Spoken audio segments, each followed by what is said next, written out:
Didn't see you there. Now, as many of you know, I'm a man who takes my loaf very seriously. I do not render an opinion without careful consideration. There are 3 tenets that I live my life by. 1. First impressions matter. 2. Judge a meatloaf strictly on its own merit and not on the character of the chef. And 3. Don't be racist. Now, I had an experience today that I would like to share with you.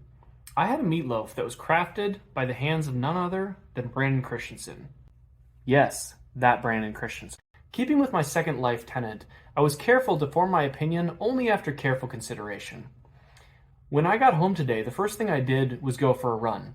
Much like a 70s porn star needs a cigarette after a scene, I needed a run after today's meatloaf. The loaf is unassuming. Looking at it in the pan, I would judge it to be no better than my grandmother Gloria's meatloaf. May she rest in peace. However, when one carefully bisects the loaf, we find a medley of herbs contained within. Now, if I was a real food critic, I would be able to tell you what those herbs are. But for now, let's just say, damn son, and move. For you loyal meatloaf fans, let's say this next category together. Smell. That's right. That's right. Smell is a That's right. Smell is a very subtle but important component of a well-rounded meatloaf. I have to say that in this category, Brandon's meatloaf fell short.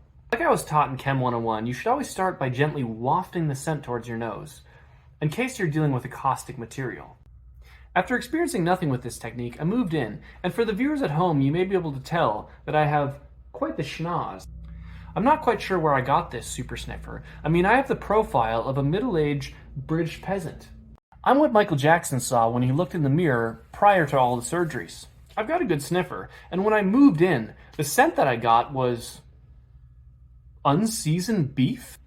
How could this be?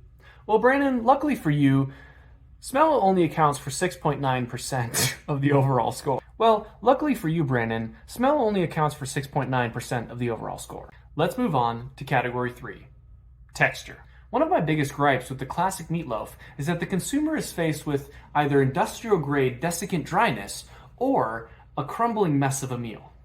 I mean, who wants to keep on forking a piece of meat until it finally crumbles to a small piece that can finally support its own weight? This has been a big issue that I've experienced with prior loaves, and yet Brandon's loaf is truly impressive in this category. I would not be surprised if you could support the weight of a full loaf on a standard European fork. Simply breathtaking. The next category is often inversely proportional to the last. The balance between consistency and moisture is a fine line to walk, and this is where Brandon's loaf truly outshines the competition. The loaf manages to be moist while still maintaining a firm, pleasant consistency. How does he do it? The world may never know. I would rate the moisture of this loaf at a solid wet AF. Now the last category is the most important.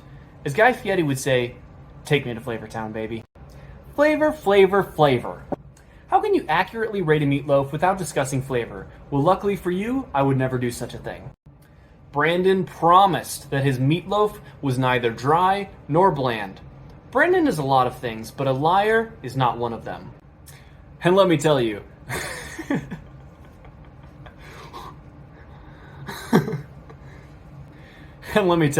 the only thing you'll have to worry about on your next doctor's visit is your blood test coming back with too much flavor. Look, I like to keep my meatloaf reviews about the meatloaf, but who in their right mind eats meatloaf by itself, except for me when I've had too many claws, am I right?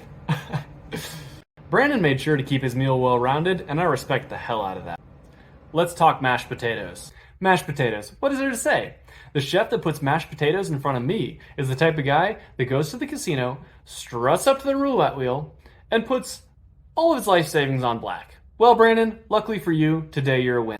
I thought the mashed potatoes were delicious.